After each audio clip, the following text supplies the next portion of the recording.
Welcome back to my Spiritual Balance YouTube channel and my Spiritual Balance podcast. Today I'm going to be talking about the astrology of the month of May 2022. And I'm just going to jump right in. I've tried to record this episode several times and things keep going wrong. So anyway, even though I'm recording this on May 2nd, I am going to touch on May 1st. May 1st is the Feast of Beltane. So blessed Beltane to everyone that celebrates it. Beltane is a feast of fertility and abundance. So celebrating with the greenery and nature, the flowers, sexuality, fertility, just a beautiful day all around. Okay, so May 2nd, Venus enters Aries. So Venus has been in Pisces for the last 6 weeks. And in the sign of Pisces, Venus met up with Neptune and Jupiter, and they both rule the sign of Pisces. So Venus is exalted in Pisces. She met Jupiter at her exaltation degree on the day of the new moon solar eclipse on April 30th. So Venus has been busy and doing a lot. So now Venus enters the sign of Aries, and Venus in Aries is in detriment. So the reason actually that I think Venus is considered to be in detriment in Aries is because Venus in Aries is a go-getter. She puts herself out there. She goes after what she wants. She's bold and fiery and courageous. And Venusian energy is more about attracting. It's more about receiving. So the way that I like to work with Venus in Aries is I think of it like the bait on a hook. So the bait's there looking delicious, and the bait is there to like dangle itself so that it can attract in what it wants. So using Venus in Aries in that way, like you have to put yourself out there. You have to show up. You have to initiate action. And then once you're in that right position, then you're open to attracting, to receiving. I just found this to be really helpful. I own a Venus in Aries, so it's worked well for me. Venus in Aries is also a beautiful teacher about self-love, about putting yourself first. So Venus is very much about partnerships and relationships and love. And if we're not putting ourselves first in these scenarios, or we're not even a consideration to take care of, then our love, our relationships, our partnerships will suffer. They will suffer. So put yourself first, practice some healthy selfishness, and let Venus and Aries rejuvenate you, your spirit. The Aries is the sign of me, myself, and I. So Venus is saying, time to love me, myself, and I. So on May 3rd, Jupiter in Pisces will sextile Pluto in Capricorn. I'm only mentioning this aspect because it is a bigger aspect with the outer planets being involved. Jupiter in Pisces is really strong and at home, and Pluto in Capricorn is giving us some strength, is giving us some support, some growth energy. Both of these planets are at the end degrees of their signs. So this really intensifies the aspect. This can be a time for growth and support, financial support, especially Jupiter, Pluto are about deep wealth and finances. So this energy can hopefully, we can get the help we need, the support we need, helpful friends, helpful people can come through for us, and things can move ahead more quickly. On May 5th, we have Cinco de Mayo. Happy Cinco de Mayo. On that day, the sun in Taurus will conjunct Uranus in Taurus at 3:22 a.m. Eastern Time. This aspect is big. This is one of the biggest aspects of the month of May, and one of, because we have several others, including the eclipses. But on April 30th, with that new moon eclipse in Taurus, we opened up this energy with the sun, moon, and Uranus, because they were in close orb to Uranus at the time of the eclipse. So just after the eclipse, the moon met Uranus, and now the sun finally gets around to meeting Uranus. So things that came up during this eclipse, things that you were working with or dealing with, shocks, surprises, information that could have come out during this time. This is like a continuation of that eclipse story.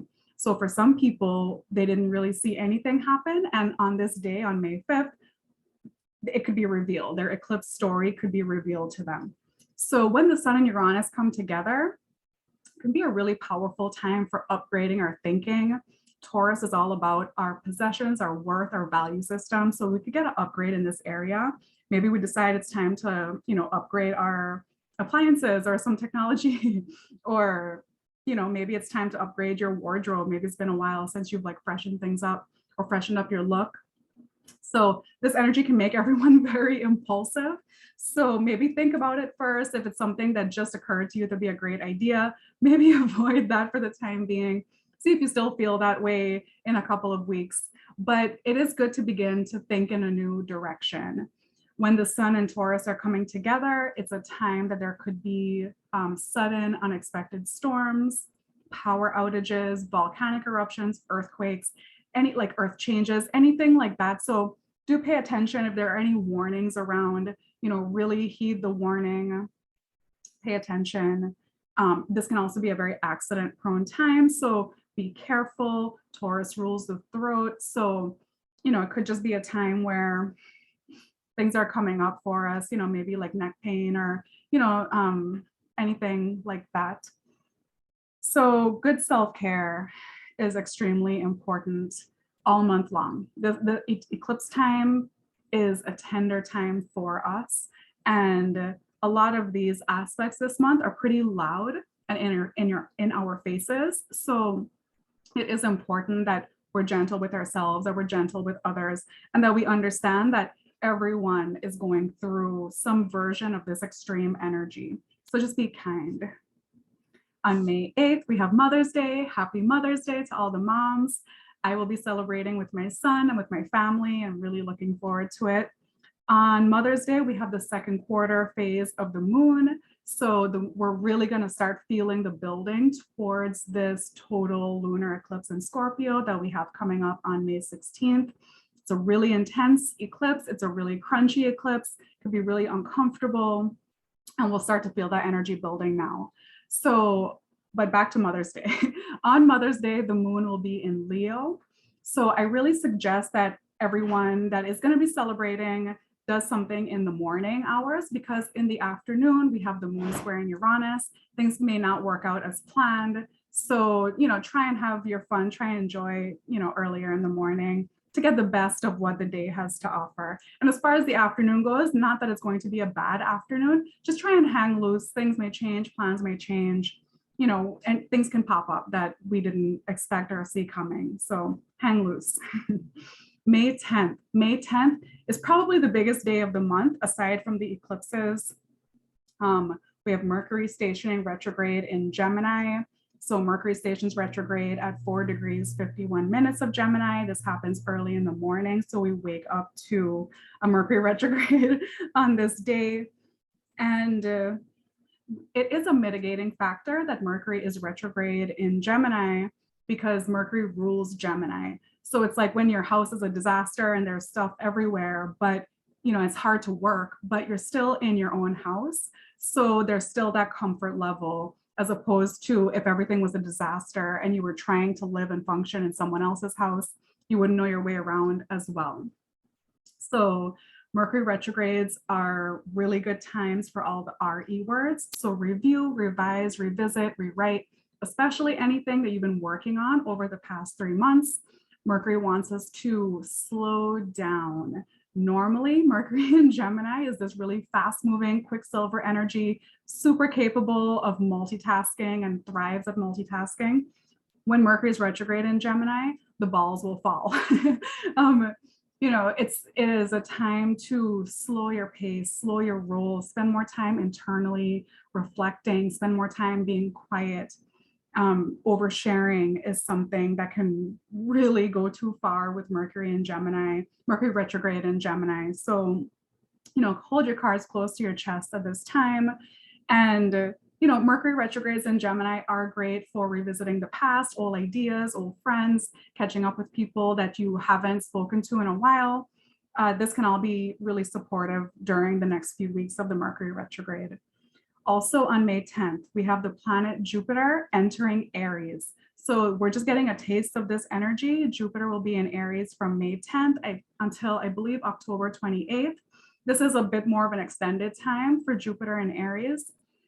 Jupiter will then move back into the sign of Pisces and finish up there until the end of the year. Next year, as we move into 2023, we will have Jupiter in Aries again. So Jupiter in Aries is going to be so fast. It's going to be like a speeding bullet. Jupiter in Aries, and hopefully not in the bullet way. It's just going to be moving really fast is what I'm trying to say.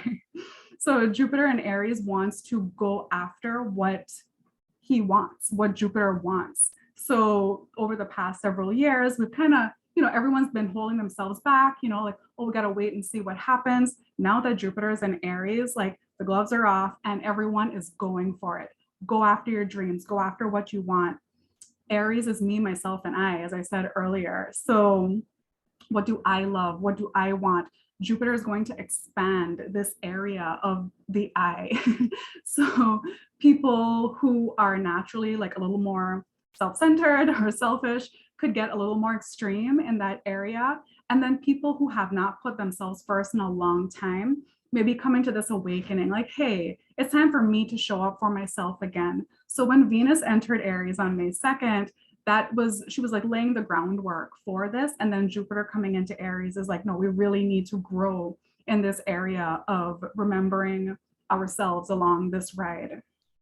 So Jupiter in Pisces is more of a sacrificing energy. Like we'll do it for the good of the whole. Jupiter in Aries is like, I got stuff to do. I don't have time to wait for everyone else.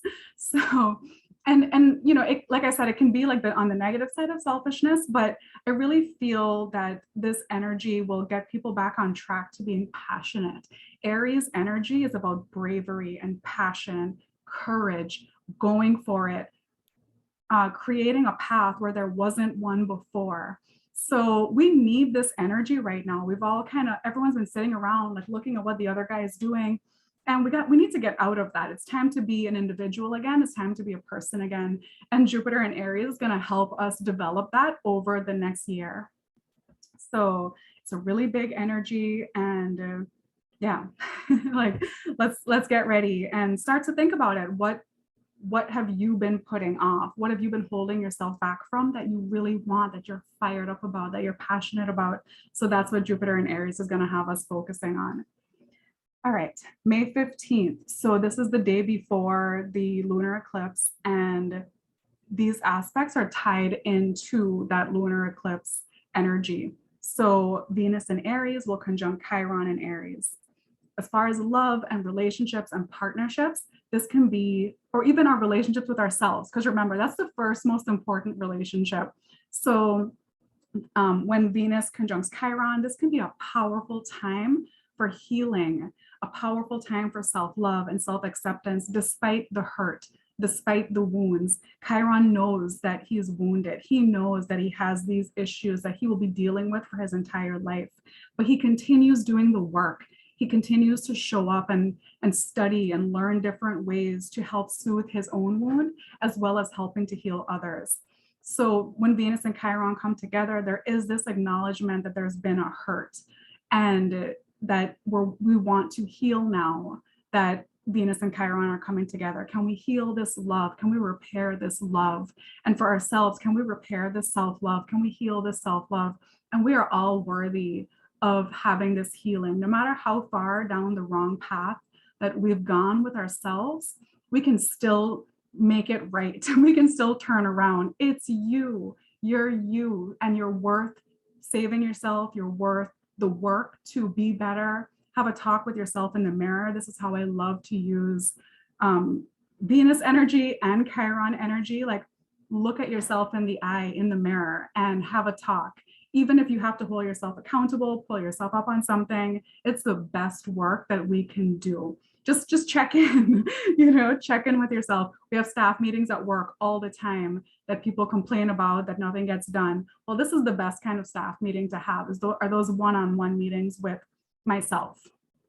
So anyway, on the flip side of this Chiron energy, when Venus and Chiron come together in Aries, it can be a wounding, a hurt, something happens, someone feels betrayed, someone feels raw, this raw wounding energy.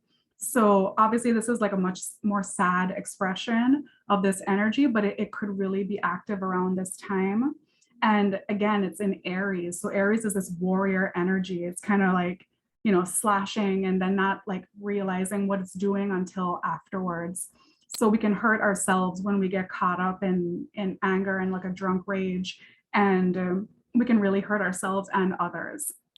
Try and stay on the positive side of this energy. Eclipses are times that people can go on tilt very easily. And especially with Mars getting towards the end degrees of Pisces, this can intensify. Again, around the eclipses, I would really practice some sobriety at this time. And again, self-care. The self-care is like a huge thing. So on the same day, on March 15th, the Sun in Taurus will square Saturn in Aquarius. This is a hard reality check. We may get a no, we may get held accountable. Anyone that has not been in their integrity will get a hard reality check at this time. This does pull back in the Saturn-Uranus square theme from last year. So this is like wild, disruptive, shocking events. What doesn't bend breaks with this sort of an aspect. So, and Saturn's about maturity. So Saturn wants us to grow up. So where do we need to be more mature for ourselves or in our own lives? Where is it time to grow up a little more in our lives? We may have done a great job growing up and we're proud of ourselves so far, but there's certain areas that we could have been a little lax on. So if we are the ones initiating the work, doing the work, the planets don't have to come in and slap us on the wrist because we're already creating a path for these planetary energies to express themselves through. And that is how I love to use astrology. It's like, how can we take these really big or difficult things and put it to work for us so that we can grow? Okay, on the next day, on May 16th, we have the Sun in Taurus in sextile with Neptune in Pisces.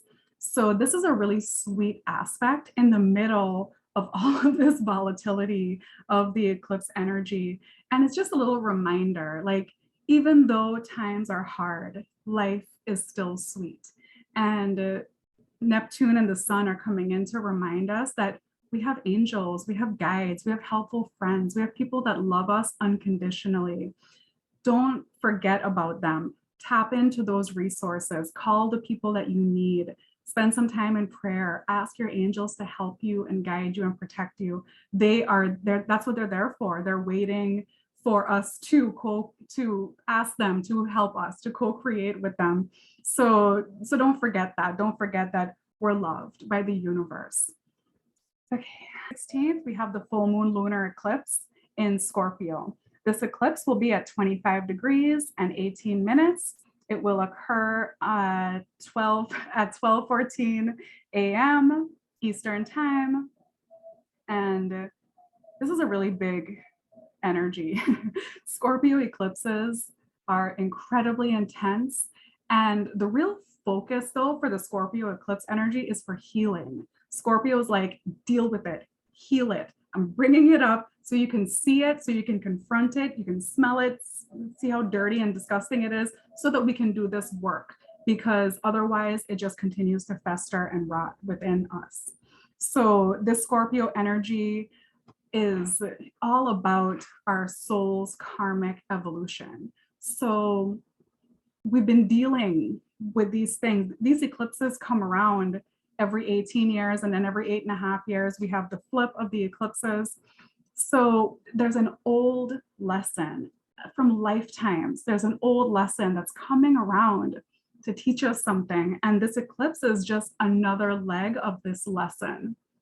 So even though we can have scenarios come up that we may feel like, we're back where we were at a certain point in a bad place or whatever, these eclipses are reminding us that we have more tools now. We're actually further down the river than we thought. So even though, we may be getting tripped up over the same old thing, we're still doing better than we were when we started the struggle initially, when we came into this life. So what it's saying is to trust your healing process. In my experience, healing is never done all in one sitting. So, and it would be so nice if it could be that way, but it is not that way. So as these issues come up again and again, we're being tested. That's why we're here on this planet, is to integrate these lessons. So this Scorpio energy could bring up some deep, dark stuff. And you're like, again, am I dealing with this again? And yeah, we are dealing with it again. And it's coming up because it's time to learn new things about this lesson and to uncover new things about ourselves, to uncover new tools. It's an incredibly healing energy. I love doing healing work with Scorpio energy.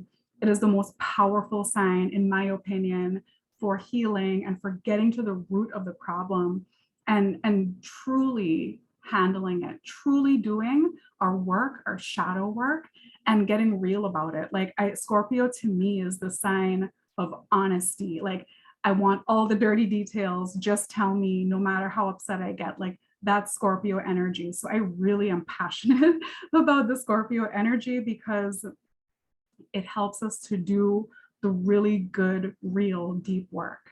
So as long, again, like if we're showing up in that way, if we're ready to be raw and exposed and open with this energy, then the sooner that we can have a healing. If we're resisting it and fighting it and we're scared and we're hiding from it, it's not going to stop knocking on the door. Like it's getting in one way or another. So surrender. Scorpio asks us to surrender to this energy. On May 18th, we have Mars in Pisces conjunct Neptune in Pisces. This happens early in the morning. When Mars and Neptune meet, this can be a time of disturbed sleep, nightmares. Mars is a malefic planet, so we have to remember that, and Mars is in detriment in Pisces, getting to the end degrees of Pisces. So Mars is kind of acting up now.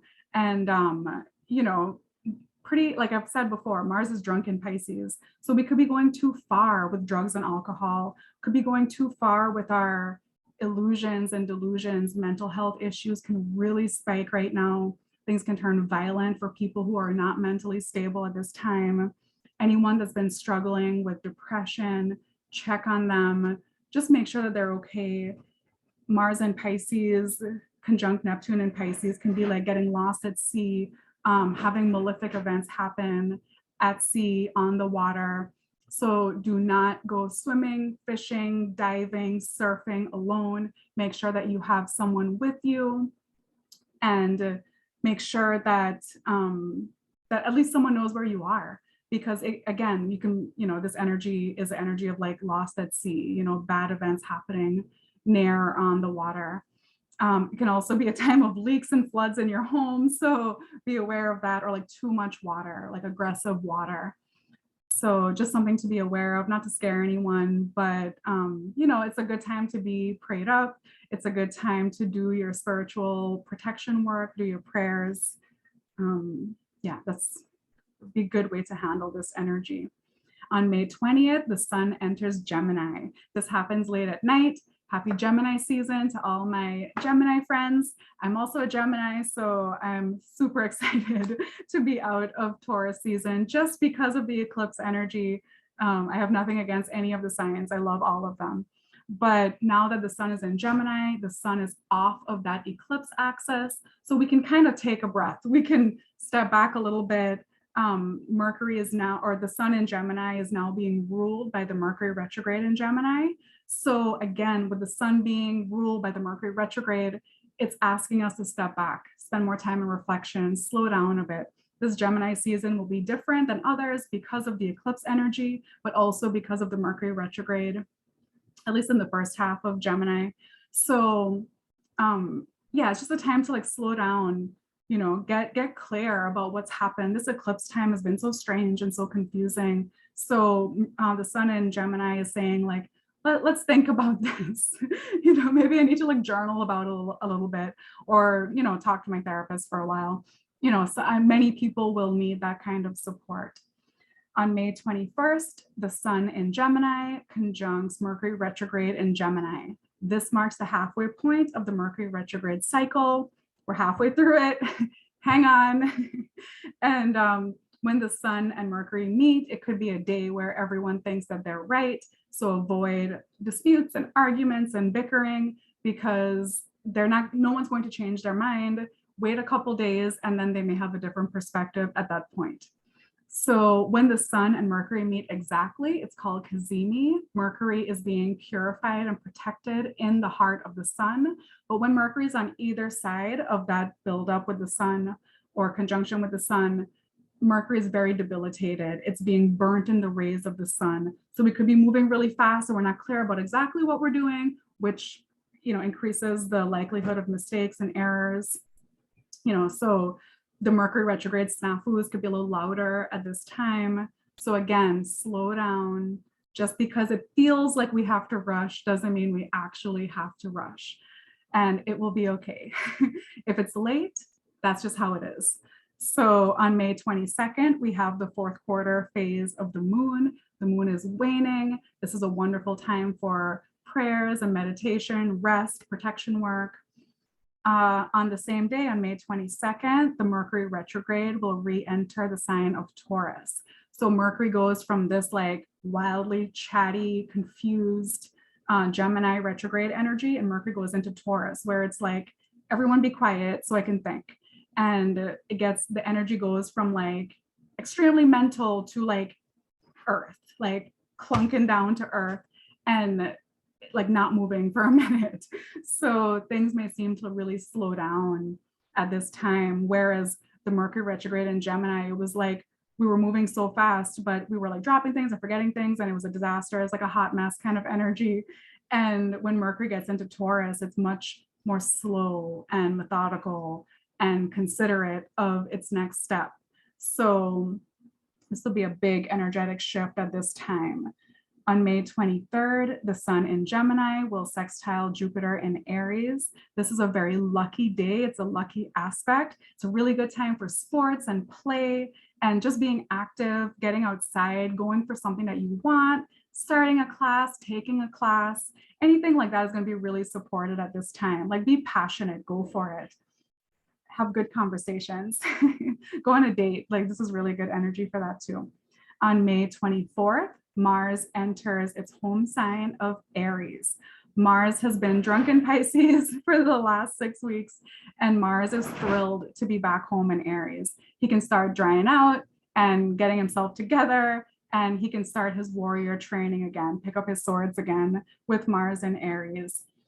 Now that we have Jupiter in Aries, this Mars in Aries is going to be like a whole different vibe. So while the Mercury retrograde can be slowing things down, the Mars and Jupiter in Aries, and Venus is in Aries still as well, things are going to be moving super fast, super fiery, feisty energy. Mars can really heat things up when it's in Aries. And again, Mars is at home. Mars is strong in Aries. So the Jupiter in Aries is answering to Mars in Aries. So things can get hot and heavy very quickly. So do be aware this time of getting like, not being like bowled over by someone who's like pushing to have their way. That's something that could become an issue a little later in the month, especially. So on May 27th, Venus in Aries will square Pluto in Capricorn. And I have by this aspect. So this is the first time that Venus will be confronting Pluto since her retrograde, where she met Pluto over the holiday season. So Venus is feeling powerful and bold and strong, and she's ready to kind of stand up to Pluto. And she's like, hey, by the way, like, you don't intimidate me. And Pluto's like, we're done. Like, what's your problem? So both planets are at the end degrees of their signs. So this can really show up as a power struggle, especially around women. Be careful for domestic abuse at this time from women or towards women. It's a really aggressive, feisty energy. Venus in Aries is no stranger to a fight. And Pluto in Capricorn is, things can get ugly. So do be careful at this time. And the way to use this energy on the positive side is to have good boundaries, stay in your power, stay in your power center. Sometimes we do aggressively have to say no. And that doesn't mean that we have to like continue the fight. It just means we have to have that boundary. That no is so important, and doing it in a way that the other person or the aggressor knows that you're serious, and they can see that fire in your eyes, and they know that you'll fight. So it may not be worth it to them. Maybe they thought they had an easy target. So that's, that's kind of how I like to use this energy, is like, and as far as Venus goes, like, don't forget Venus's warrior training, like as the feminine energy, she also can strength train. She also can fight for her rights. And yeah, as far as like the feminine energy goes, it's like maybe we need to stand up and fight for some things. Maybe we're getting, again, bullied or bowled over, and it's time to stand up and take back some of our rights. Okay, on May 28th, Venus enters her home sign of Taurus. So after this big fight with Pluto, Venus like escapes out the back door and goes into Taurus. So Venus in Taurus is back to the goddess of love and sensuality and beauty. She's drinking her wine and eating her grapes on the couch, being fanned. And yeah, she's back in the lap of luxury. So she like told Pluto off, and then she went into her castle. So Venus is thrilled to be back in Taurus. She's happy, she's at home, and she's just ready to feel good again. Venus in Taurus is all about looking good, feeling good, good food, good drinks, nice clothes. So this is just a wonderful time, again, for the self-care stuff. Venus in Taurus is like, all right, I'm ready to indulge myself. So please indulge. On May 29th, we have Mars in Aries conjunct to Jupiter in Aries. So this is like a big boom aspect. This aspect happens early in the morning. Again, Mars is a malefic planet, and it's strong at home. And Mars is coming up on Jupiter. Jupiter expands whatever it touches. So this is a time I would warn, be careful for fires. If you have any like candles going, or if there's been signs of any like electrical trouble, have it checked. Be careful for fires, be careful for electrical fires. Everything can be way more combustible at this time. Be careful if you're working with chemicals. Anything that is flammable, combustible, this is a time where it can like go up. So we really want to watch our backs and be careful. This energy can also be more forceful. So any like fights started at this time can really blow up into something bigger than anyone anticipated. And on the positive side, this is that time where it's like, I'm going for what I want. This is what I want, I'm going for it, and I don't care what anyone else thinks. So again, use that on the positive side. Blaze a trail where there was no trail for you, and try to keep it happy and positive. This could be a time to start a new workout routine or exercise routine, but pace yourself. Mars is always in a rush, and Jupiter is like, yeah, let's like exercise, for 12 hours a day. That's not a good idea. So pace yourself, don't overcommit. We have time. We have time with Jupiter in Aries. It's going to be there for quite a while this year, and it will be there next year as well. So we don't have to rush it. Let's just spend this time thinking about what lights us up. Let's spend this time thinking about what we want to go after. All right, on May 30th, we have the new moon in Gemini. This new moon is at 9 degrees and 3 minutes. And this new moon closes off eclipse season. So I'm really looking forward to this new moon, especially the Gemini new moon. May 30th is my son's birthday. He'll be 9. So I'm really excited about that. And yeah, it's just a really happy new moon. It's not much going on. Mercury is still retrograde during this new moon. So yeah, it's a time to like, again, get clear about what you think. Spend some time getting clear about what you want, what you think, connect with people that you haven't seen in a while. That the Mercury retrograde is really big on that. If there are people coming into your life that you don't want to reconnect with, but they're on your mind, give them that time, think about why they're there, why they're coming up for you, and let it go. Maybe they're just coming up to clear something within your head.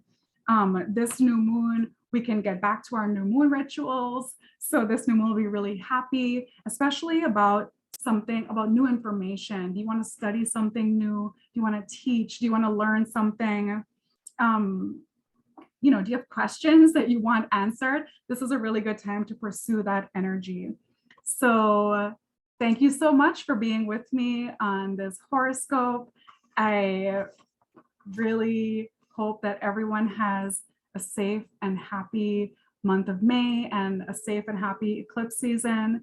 And I look forward to reconnecting with everyone in June for the astrological update. Take care. Bye.